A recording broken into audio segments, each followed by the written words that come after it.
have a seat. Well, hi, everyone. I am Matt. I am also one of the pastors here, and people always make fun of me for saying that, but it's true, and that's why I say it, and I also like agitating people. So, the Japanese have a term, karoshi, and it means death by overwork. This term actually emerged in the 90s when an increasing number of Japanese professionals were dying of heart attacks and strokes at shockingly young ages, and it was tied to working just insane hours. The clinical term is occupational sudden mortality. Now, interestingly, as Americans, on average, we work 137 hours more per year than the Japanese. We work 260 more hours per year than the British, and we work 499 more hours per year than the French, although I'm not sure that really counts. I'm kidding. We work more hours on average than any other country in the world. 37% of Americans take fewer than 7 days of vacation a year. Workaholism, of course, is socially acceptable. Along with its twin, busyness, we almost venerate these things, don't we? I mean, even while we suffer under their weight. For many, a 40-hour work week is a thing of the past. Working Monday through Friday is gone.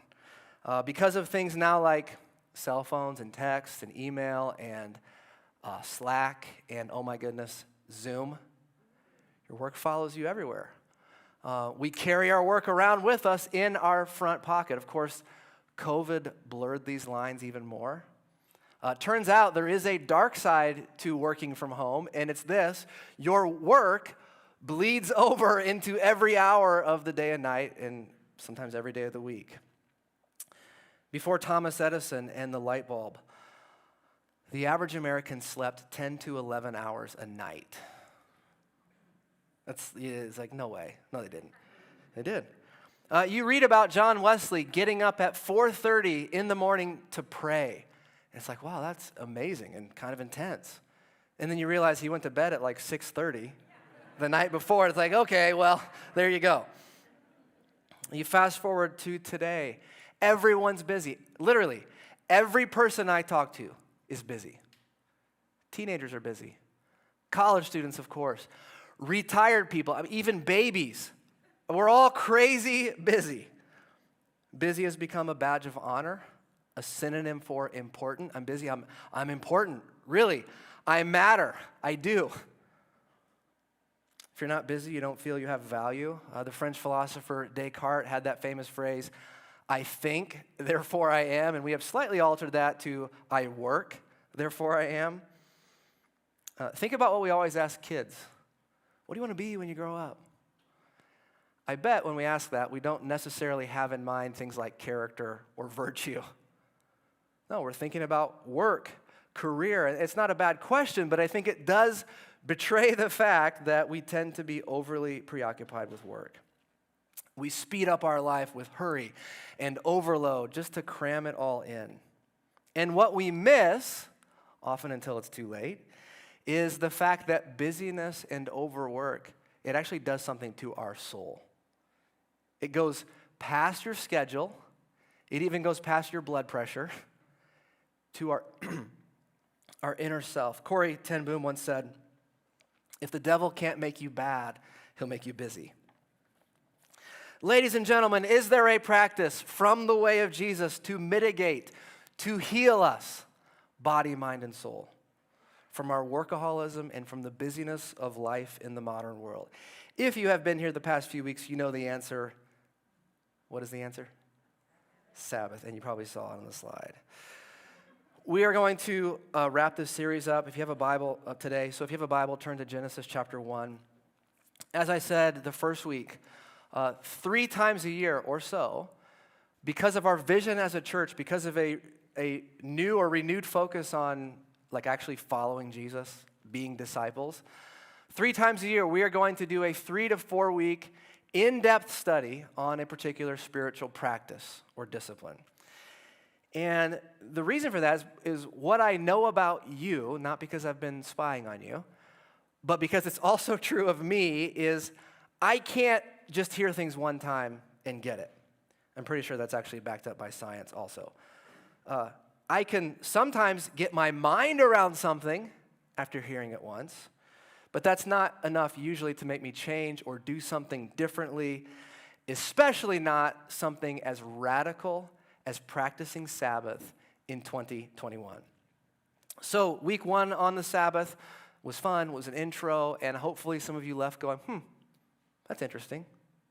Week 2, last week, I really challenged you with some practical steps to begin implementing Sabbath in your own lives and in your homes, and it's tempting to stop there, but I suspect, again, if you're like me, many of us were going, okay, now I'm considering it, right? Maybe a few of you went home and actually talked about what this would look like in your life. Perhaps a few of you took me up on this and you tried it. So today, though, I want to cover a few more aspects of this, and really, I hope this soaks into your bones. That the repetition and coming at this from different angles, that all of us would respond to this invitation. That we'd have the boldness and the courage to incorporate Sabbath into our weekly rhythm. Genesis 1, verse 1, in the beginning, God created the heavens and the earth. Skip down to verse 31. God saw all that he had made, and it was very good. And there was evening and there was morning, the 6th day. Continuing on, Genesis 2, verse 1. Thus the heavens and the earth were completed in all their vast array. By the 7th day, God had finished the work he had been doing. So on the 7th day, he rested from all his work. Then God blessed the 7th day and made it holy, because on it he rested from all the work of creating that he had done. God, in the story, rested. Let me say that again. God rested. Yeah, but you don't remember what it was like to have little kids. God rested. Yeah, but you're not like one of those executive types with a really demanding job. God rested. Yeah, but here's the thing. I'm more of a doer, you know what I mean? And plus I'm not into legalism and this stuff. God rested. After 6 days of creation, you think you had a productive work week? God said, okay, now it's time to rest. The word rest here is the Hebrew word Shabbat, where we get our word Sabbath, and it simply means to stop, rest, to cease, to finish. Now, the idea here is not that God was tired or burnt out. That's not it. It's more like that feeling when, if you have a yard, and those early days of spring, when you spend a Saturday out doing work in your yard, you mow and you trim and you weed and you spread mulch and you plant flowers, and then for some reason it snows in the middle of April. No.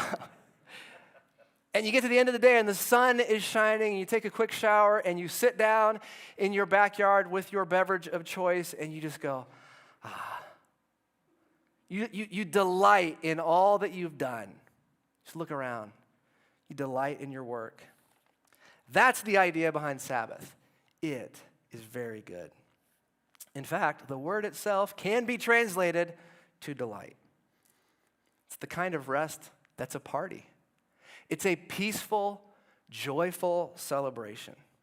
That's what Sabbath is. A whole day to stop and to follow, to set aside, to follow God's example, to stop and rest and delight in the world, in your life, in it, and above all, in God himself.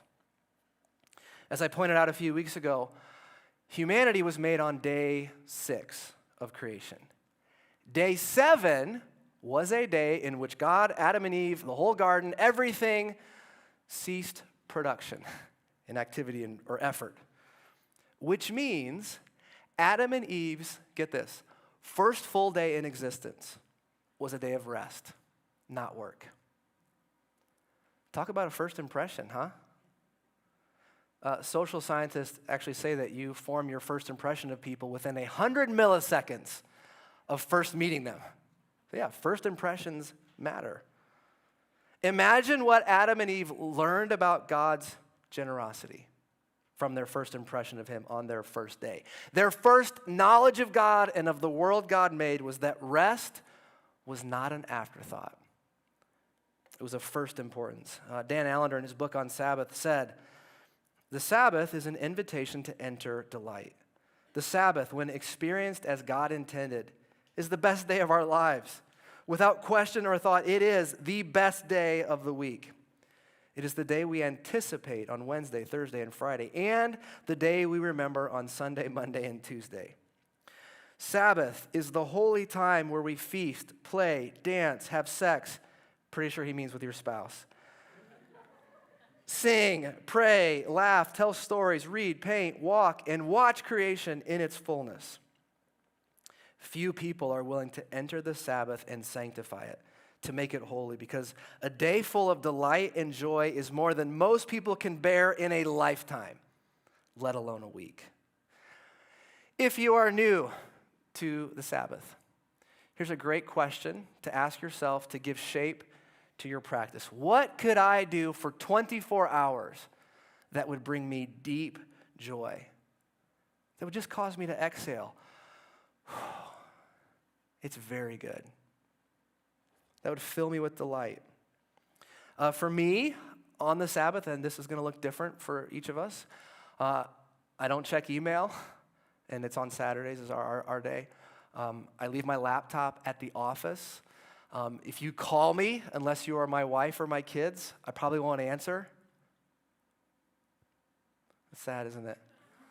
In fact, half the time I don't even have my phone on me, which is weird because it still phantom vibrates in my pocket. I don't even have it. I know, so you're like, what if someone needs to get a hold of you? Well, then they have to come find me. Here's something about me. I dislike cell phones more than any person that I know. In fact, for all of the convenience and all the benefits, and it's very convenient, if I could magically push a button to take the whole world back to the time, not back to the phone in the kitchen with the long cord. I'm not a Neanderthal, okay? But to the cordless phone, the 900 megahertz or whatever it was with the antenna. I mean, it's lightning and winds. Just imagine this. And you guys are going, no. Click. And you'd all be mad at me. But then the sun would come out. You know, at the end of post-apocalyptic movies where there's new life and it's still, and then you'd be free. Anyway, I'd push it. That's I lost where I was for a second. The phone thing, I covered that. I'm with my family. I take time to, sometimes I'll ride my mountain bike or my motorcycle. I really enjoy cooking. That's actually restful for me on the Sabbath. I don't read for work. I'll read a novel or something like that. A lot of times at night, we will watch a movie as a family. And it's getting better because our kids are getting older, and so they watch stuff now that I can kind of get into. I always try to get us to watch Goonies, and they say they've seen it too many times, and I say, that's impossible. A few weeks ago, I suggested we watch the 1994 film, somewhere around there, Dances with Wolves. It's a great movie. I had to fast forward a few parts, but let me tell you, if you haven't seen that or haven't seen it in a long time, it's more of a downer than I remember.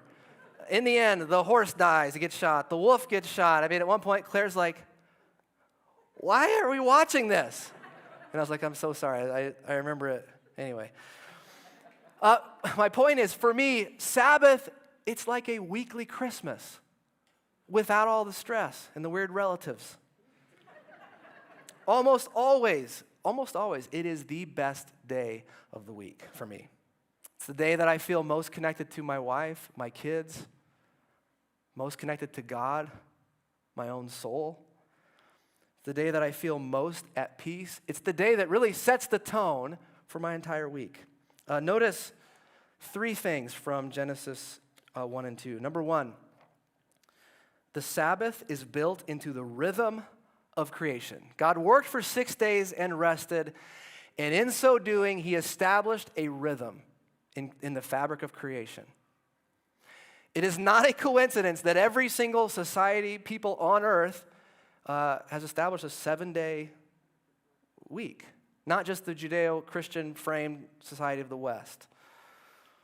Again, though, we live in a world without rhythm, partly because of things like the light bulb and the clock, and we have mantras that don't help, like, you only live once, so you have to do it all. And again, the cell phone. I mean, all of this has conspired to create a world where you just go, go, go, and you never stop, and you never Sabbath, and we call it hustle. Good job. Listen, you're not a machine. You are a human being. I don't know if you know this, but you have a soul. For want of rest, our lives are in danger. You were not made to go 24/7. You were made to tap into the rhythm of how the world was created itself. There's a law in the fabric of the universe of work and then rest. It just is. H.H. Farmer said, if you go against the grain of the universe, you will get splinters. Now, on the positive side of this rhythm that we can choose to acknowledge, history has it that the pioneers who kept the Sabbath on the Oregon Trail, they actually made it there earlier than those who didn't. People like Nicole. More recently, does anybody play this, the original version? Man, amazing. More recently, there was a scientific study on Seventh-day Adventists, and it's actually a Christian denomination, one of the few that is built around the practice of Sabbath. And they found that not only are they happier than like Americans in general and Christians specifically, but they actually live, on average, 11 years longer than the rest of us.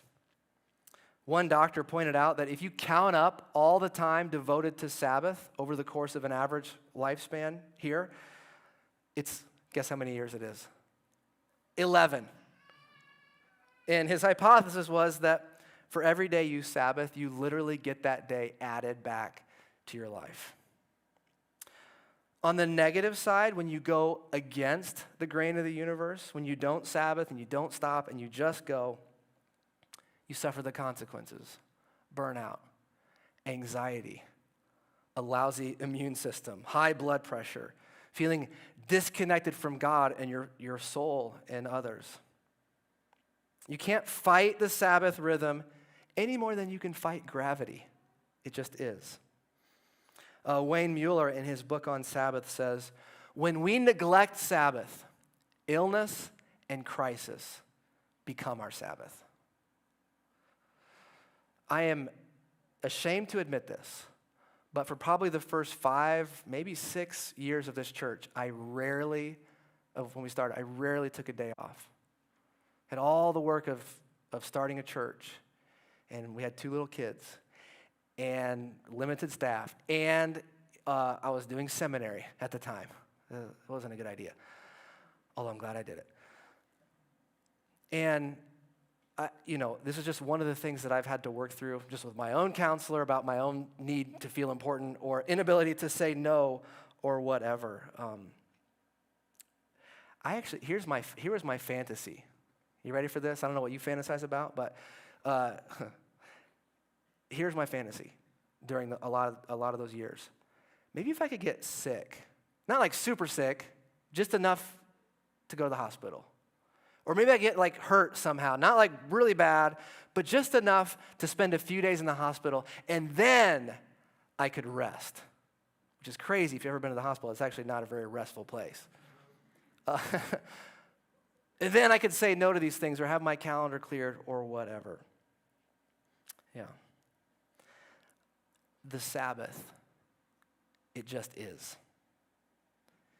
When you go against that, you go against the grain of the universe. By the way, this weekly rhythm it does stand in pretty stark contrast to the rhythm of the world around us. Pete Scazzaro, in his book on emotionally healthy leadership, he illustrates it this way. And I was going to work too late to make a chart, but I just copied the page instead. So anyway, the secular rhythm, the typical way the world works is, if you can see it, work, work, work, work, work, vacation. Work, work, work, work, work, work, work, vacation. I made it. And by the way, in those years when I was doing that, without fail, my first day of vacation, guess what happened? I'd get a sore throat or I'd get a cold. Day one. I mean, it was like clockwork.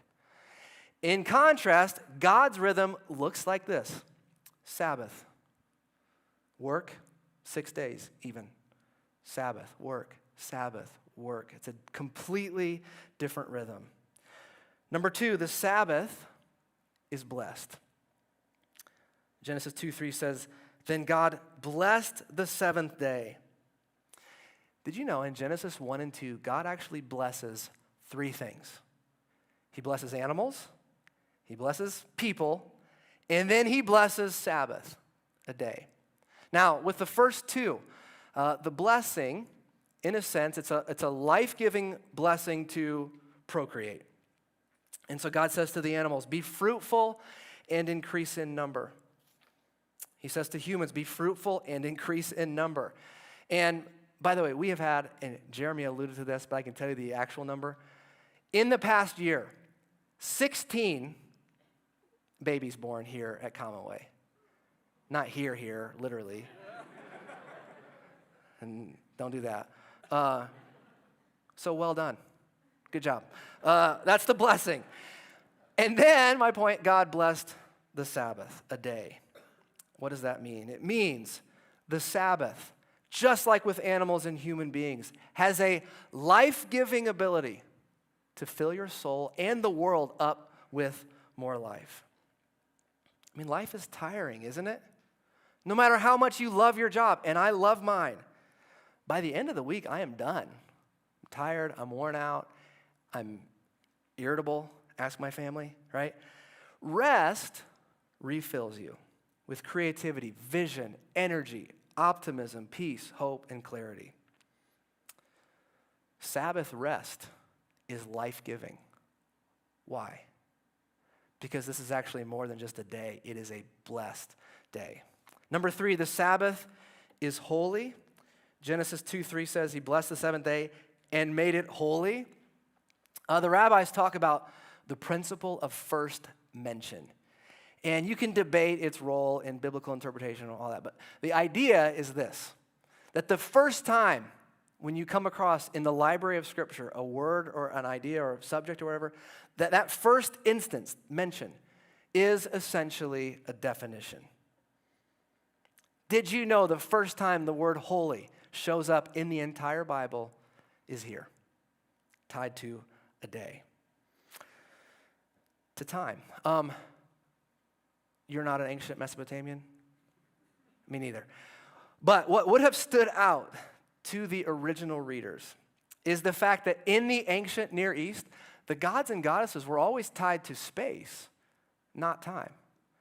They are always linked to a particular location, like a mountain or, a shrine or some ziggurat or someplace high up and therefore closer to the gods or whatever.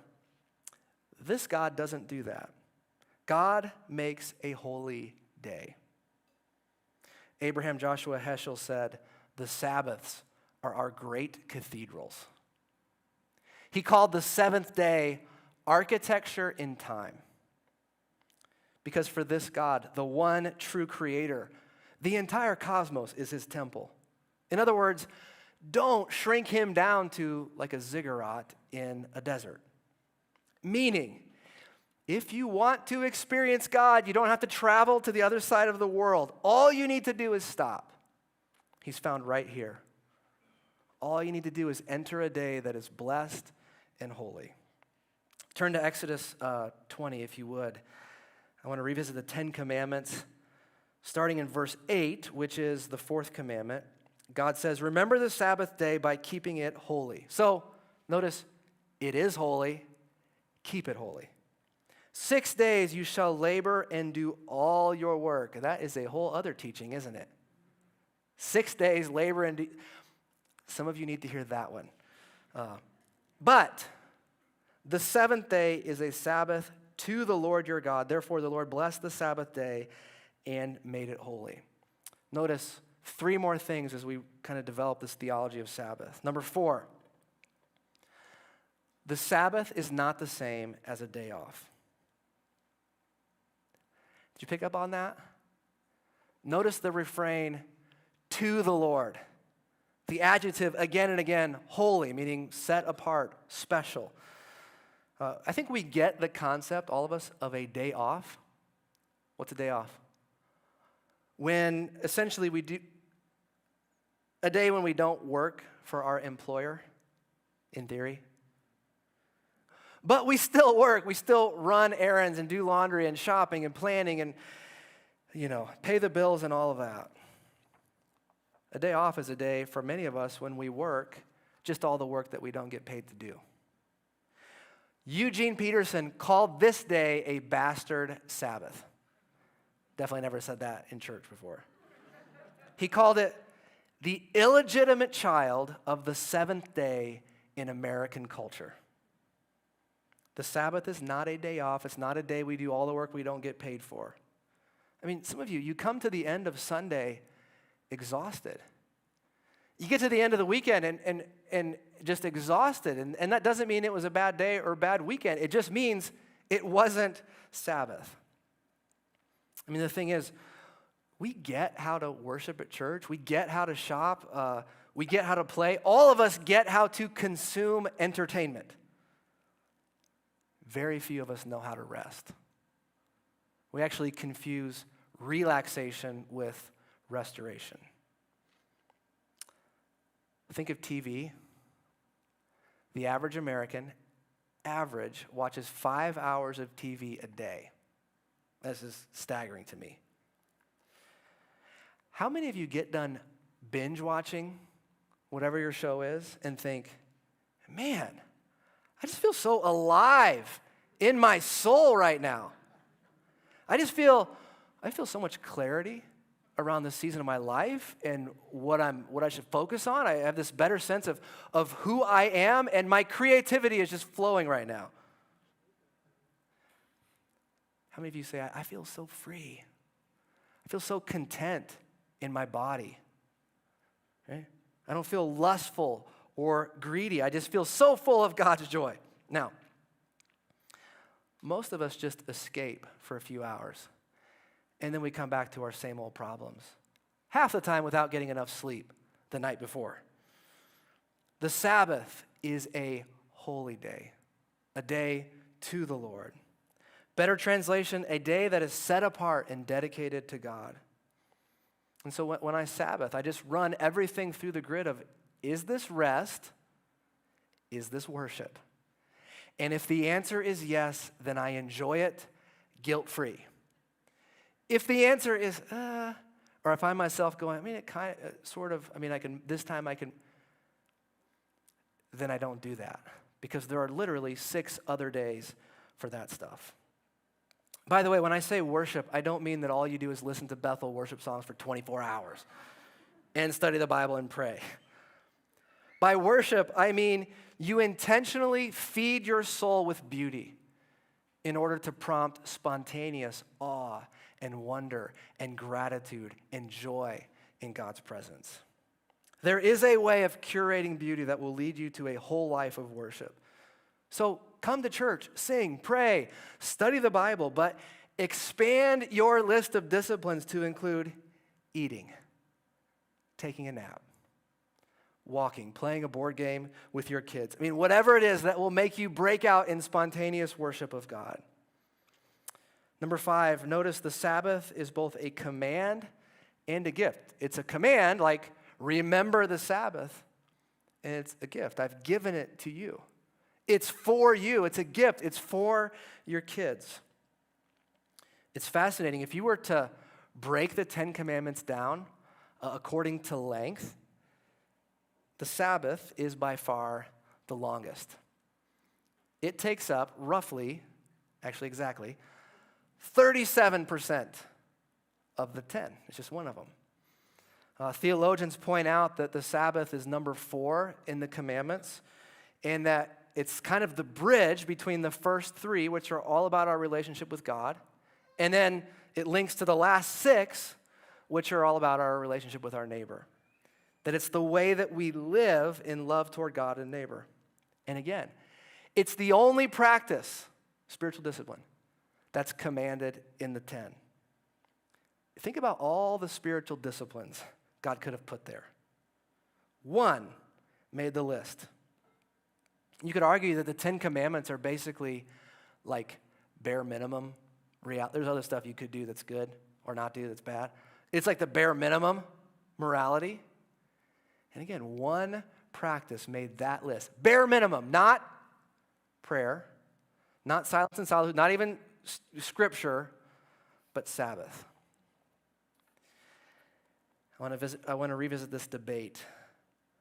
Do followers of Jesus have to keep the Sabbath?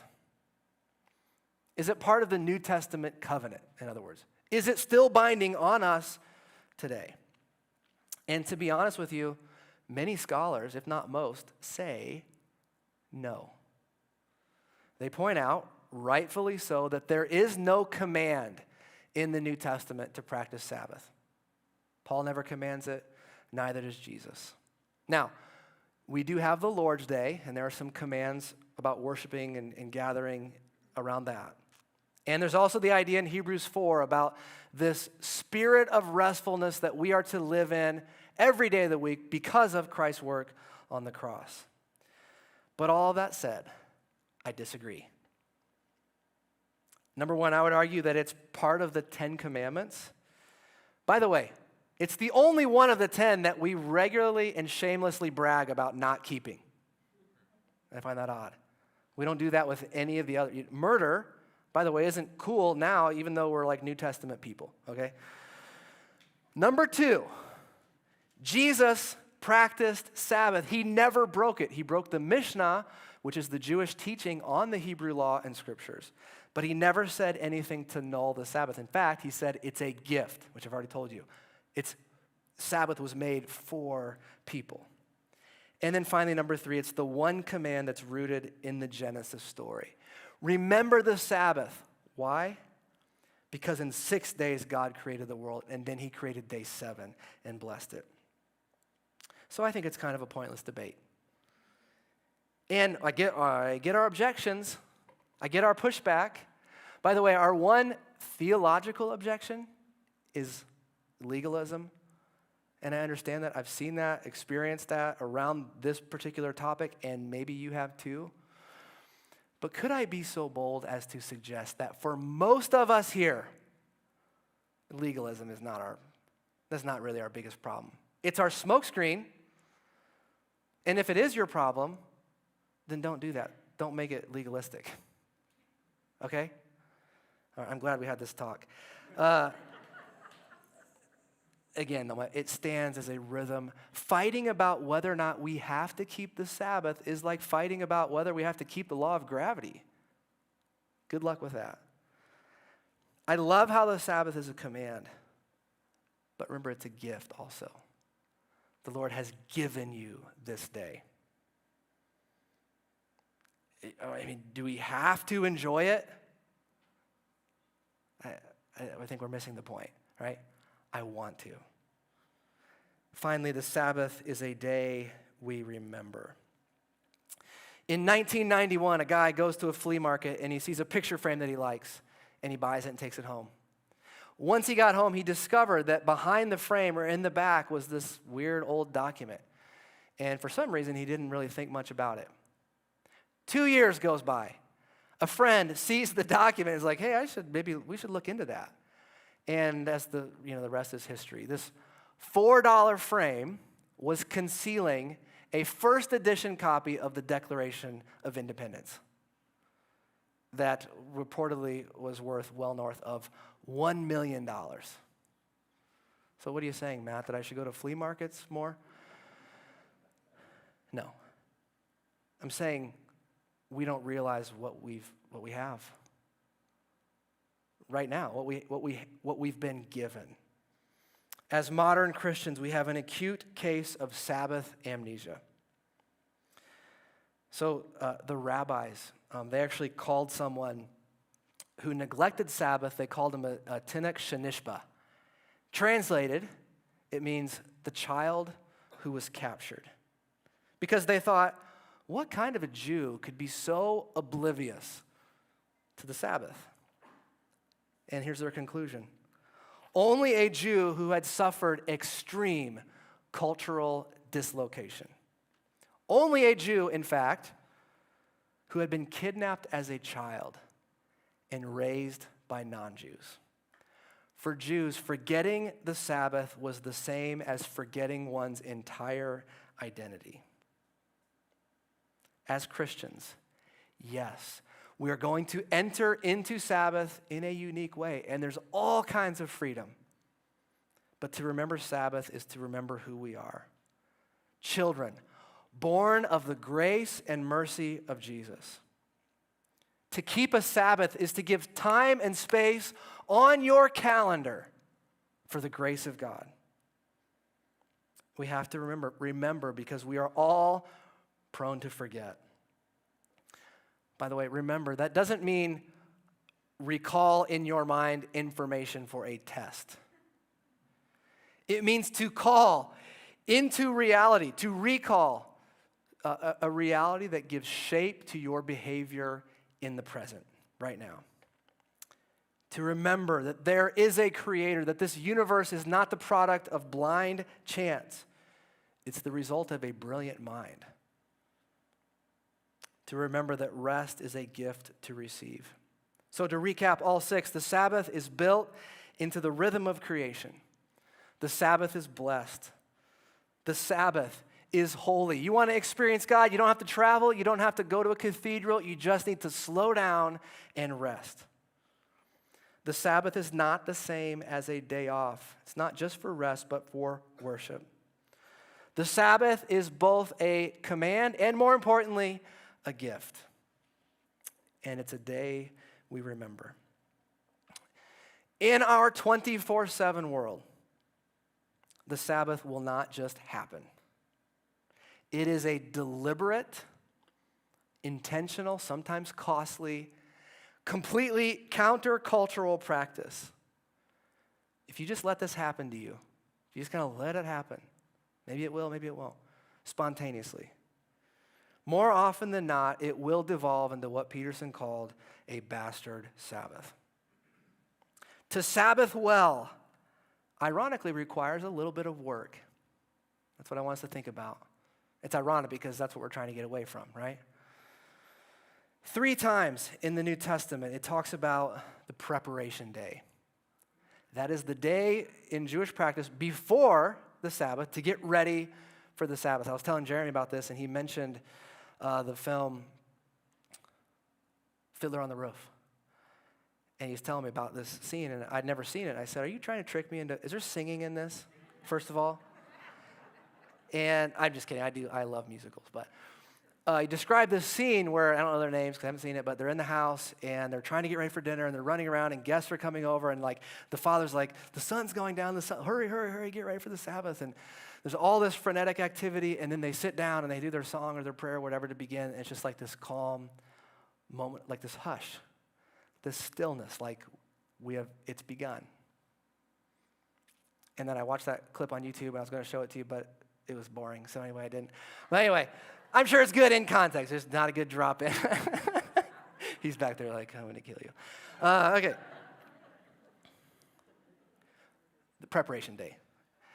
You do all the cooking or the planning or the inbox zero or the running around, the shopping. You do all of that stuff, whatever it takes, whatever you have to get done in order to actually delight on the Sabbath. Take a full 24-hour period to rest. That doesn't mean you have to get it all done. In fact, that's one of the traps we fall into.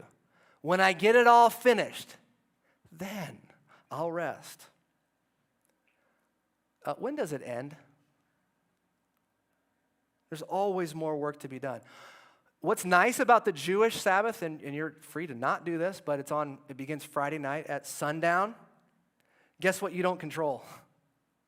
Last I checked, the sunset, right? And the time. It actually changes. It's out of our control. It teaches us that we're done, not when we're done, but when the time is up. We run out of time. Your work is never done. It's just, isn't that like adult life? It's just like do. You just get, my sermon's never done. I just run out of time. Careful. I just want to say, I think a big part of our objection, I think it's actually hard to argue with all of this the past 3 weeks. I think there's some of you here who go, okay, that's pretty convincing, and I can see the benefit, and that does sound nice, but I can't do it in this season of my life.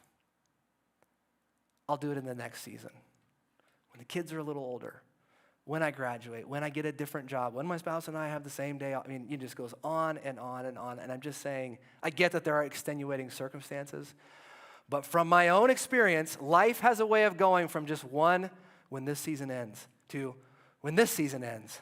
And it's just when, and it's a terrible way to live. One of the things Sabbath teaches us is there comes a day when you just have to let it be done. One of the beautiful things about Sabbath is you take this day off, and guess what happens? Not day off, by the way. The universe gets on fine without you. It's actually quite offensive, really. The Sabbath is an act of trust in God. We let go of our illusion of control. We give it to God. You can talk all you want about how God is sovereign, in control. Sabbath is how we practice the sovereignty of God. Not just believe in our head, but embody in our body, our homes, our families, our work, our schedules, everything. To trust that there is a God and I'm not him. It's a weekly reminder that my identity is not out there. It's in here from God. That my identity is not what I do, whether or not I killed it at work this week, what other people think, what I drive or own, or whatever. The Sabbath is a weekly reminder that I am who I'm loved by.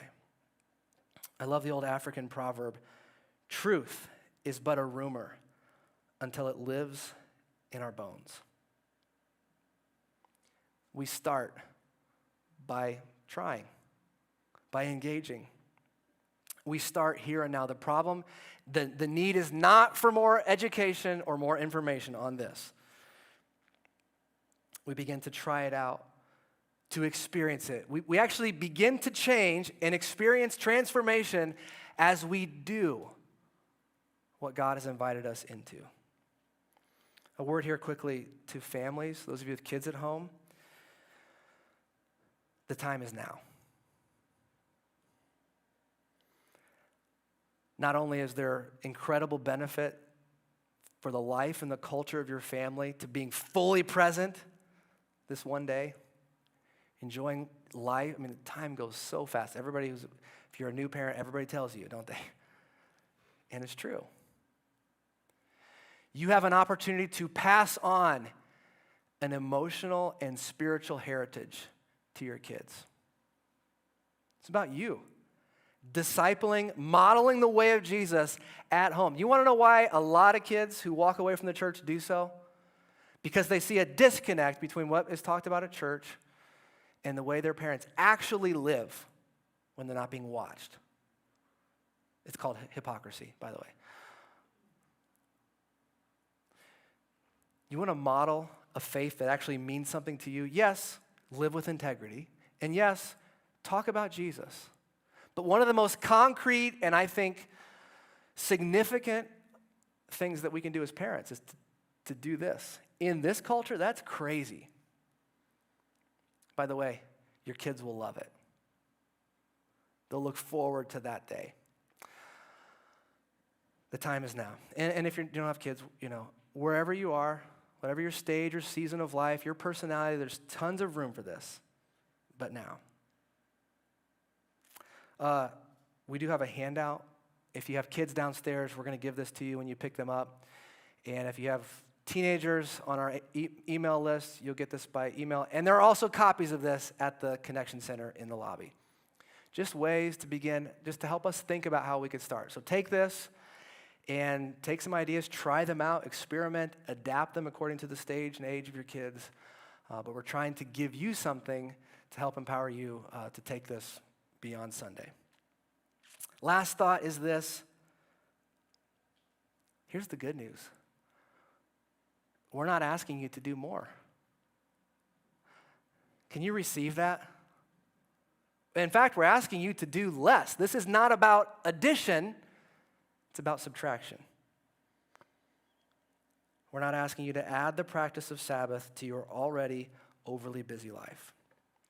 We're asking you to simply slow down, to enjoy your life with Jesus and his community. Isaiah 58, God says, if you keep your feet from breaking the Sabbath and from doing as you please on my holy day, if you call the Sabbath a delight and the Lord's holy day honorable, and if you honor it by not going your own way and not doing as you please or speaking idle words, then you will find your joy in the Lord. And I will cause you to ride in triumph on the heights of the land, to feast on the inheritance of your father Jacob. For the mouth of the Lord has spoken. Would you stand with me and we'll pray?